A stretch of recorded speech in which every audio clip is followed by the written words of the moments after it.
My name is Karishma Shahani Khan. I have a label called Kasha, which is based in Pune. At Kasha, we work a lot with craft and textiles, and we love working with different processes that come from different parts of India. Everything comes across in the way products are actually made.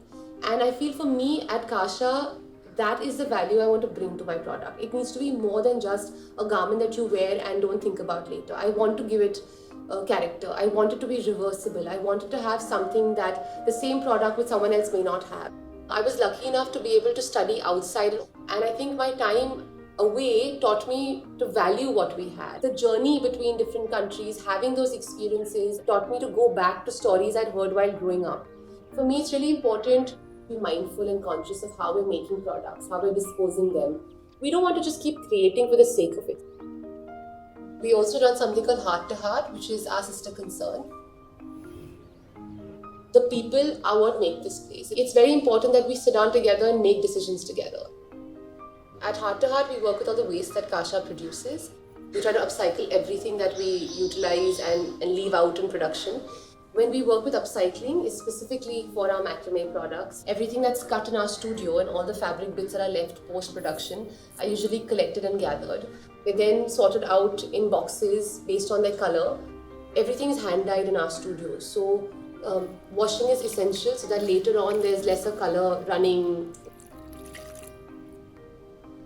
A lot of innovation really comes from being like, this is what is available, what can I do with this? Which is why I'm very inspired by using what is available to try and find new meaning in it. So for me, upcycling is constantly making me push my own mind to think of what can I do to change the way this would have been done otherwise. After they're dried, each piece is picked up, it's ironed out. So they would be cut on bias usually because it gives it a sort of flexibility which is required for the macrame, or for us to be able to twist it and place it in different ways on our fabric through embroidery also. It's taken to the sewing machine, it's sewn up piece by piece where it's folded over in half, and then we run a stitch all along the length.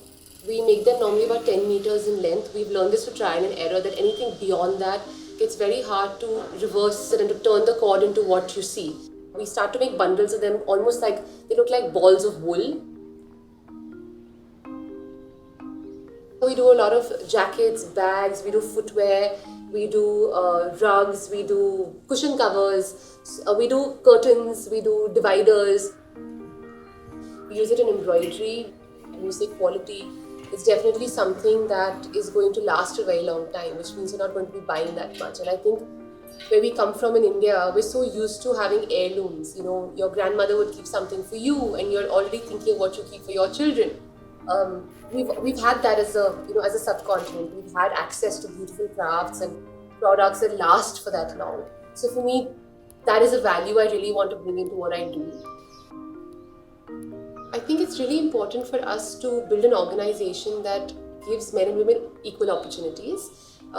We keep striving for that, and we keep trying to find ways to work with people who can't even come into the studio. We send a lot of work outside to people's homes. All of this is only possible when everyone is enthusiastic enough to learn. So I feel like it's been really motivating to see people want to learn more. And I'm really grateful that we have people around us who are always looking to evolve, because I think that's really when we can keep evolving as a brand.